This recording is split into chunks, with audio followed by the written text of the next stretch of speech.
बिस्मिल्लाहिर्रहमानिर्रहीम। अस्सलाम वालेकुम व्यूअर्स, आई होप आप सब खैरियत से होंगे। हाँ जी व्यूअर्स, आज हम आपसे बहुत ही मज़ेदार और टेस्टी चने की दाल और टींडे की रेसिपी शेयर करें जो नहायत मज़ेदार और टेस्टी बनती है। इसके लिए 1 कप हमने दाल का ले लिया, जिसको अच्छे तरीके से साफ़ करके हमने वॉश करके भिगो दिया है। दाल को भिगो हुए तकरीबन आधा घंटा हो चुका है। हमेशा आपने दाल को यूज़ करने से पहले आधा घंटा भिगो कर रख देना है। और साथ में जो सब्ज़ी यानी कि जो टींडे हैं, इनको हमने अच्छे तरीके से छील के वॉश कर लिया है। दाल को सबसे पहले हम बॉयल कर लेंगे। सबसे पहले एक पैन लेंगे, उसमें हसबे ज़रूरत पानी ऐड कर दिया और साथ में ही हम इसमें चने की दाल ऐड कर देंगे। हाँ जी व्यूअर्स, बॉयल आना स्टार्ट हो चुका है। तकरीबन हमने 4 से 5 मिनट तक दाल को अच्छे तरीके से हमने बॉयल कर लेना है। दाल को हमने कम्प्लीटली डन नहीं करना, बल्कि 80% तक ही इसको हमने बॉयल कर लेना है, क्योंकि रेसिपी में हमें जो दाल है वो हमें खड़ी खड़ी चाहिए, इसलिए हमने इसको 80% डन कर लेना है। दाल अच्छी तरीके से बॉयल हो चुकी है और साथ में हमने सब्ज़ी को काट के रेडी कर लिया है। इस रेसिपी के लिए हमने 1 kg टींडे ले लिए हैं, जिनको अच्छे तरीके से छील के वॉश करके बारीक टुकड़ों में काट लिया है। एक बड़े साइज़ का प्याज ले लिया है, इसको भी हमने अच्छे तरीके से वॉश करके बारीक काट लिया है। एक खूबसूरत सा रेड कलर का टमाटर ले लिया है, 4 से 5 हरी मिर्चें ले ली हैं और 2 टेबलस्पून हमने अदरक लहसुन का पेस्ट ले लिया है। तमाम चीज़ें हमारी रेडी हो चुकी हैं और साथ में मसाले देख लेते हैं। 1 टेबलस्पून लाल मिर्च पाउडर, 1 टेबलस्पून मोटी कुटी हुई लाल मिर्च, हाफ टेबलस्पून हल्दी, हाफ टेबलस्पून नमक, हाफ टेबलस्पून मेथी, हाफ टेबलस्पून खुश्क धनिया पाउडर, हाफ टेबलस्पून गरम मसाला और मज़ीद स्पाइसी करने के लिए हाफ टी स्पून हम इसमें काली मिर्च का पाउडर ऐड करेंगे। सबसे पहले हमने कढ़ाई ले लिया है, घी अच्छे तरीके से गर्म हो चुका है, इसमें हम प्याज ऐड कर लेंगे। प्याज ऐड करने के बाद अच्छे तरीके से मिक्स कर लेंगे। हमेशा जब घी अच्छे तरीके से गर्म हो जाए तो इसमें प्याज ऐड किया करें। अब प्याज जो है इनको हम 3 से 4 मिनट तक अच्छे तरीके से पका लेंगे, ताकि जो प्याज है वो अच्छे तरीके से सॉफ्ट हो जाए।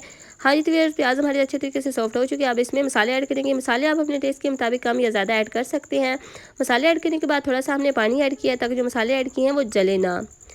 अच्छे तरीके से मिक्सिंग कर लेंगे और साथ में ही हम टमाटर और हरी मिर्चें ऐड कर लेंगे। टमाटर और हरी मिर्चें ऐड करने के बाद अच्छे तरीके से मिक्सिंग कर लेंगे और 2 से 3 मिनट तक अच्छे तरीके से पका लेंगे, ताकि जो टमाटर है वो अच्छे तरीके से सॉफ्ट हो जाए, गल जाएं और एक पेस्ट की फॉर्म में आ जाए।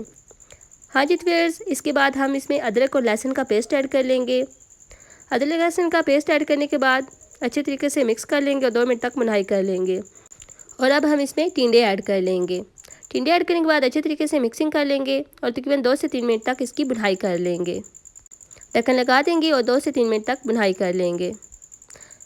हाँ जी तो भुनाई हो चुकी है। दाल भी हमारे अच्छे तरीके से सॉफ्ट हो चुकी है, गल चुकी है। 80% हमने इसको डन किया है और जो सब्ज़ी है उसकी भी भुनाई अच्छे तरीके से हो चुकी है। अब इसमें दाल ऐड कर लेंगे।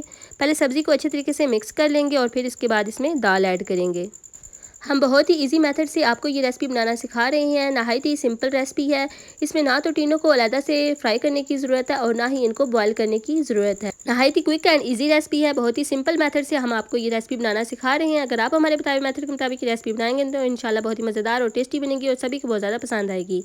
आप हस्बे ज़रूरत इसमें पानी ऐड कर लेंगे, ताकि जो टींडे और दाल है वो अच्छे तरीके से सॉफ्ट हो जाए, गल जाए। हाँ जी तो रेसिपी पक्का रेडी हो चुकी है और हमने इसको प्लेट पे सर्व कर लिया है। माशाल्लाह अल्हम्दुलिल्लाह, देखें जी अल्लाह की शान, बहुत ही मज़ेदार, बहुत ही टेस्टी टींडे और दाल की रेसिपी की फाइनल लुक। उम्मीद है आपको ये रेसिपी ज़रूर पसंद आई होगी। अगर रेसिपी पसंद आई हो तो यूट्यूब पे हमें सब्सक्राइब करें और टिकटॉक पे फॉलो करें।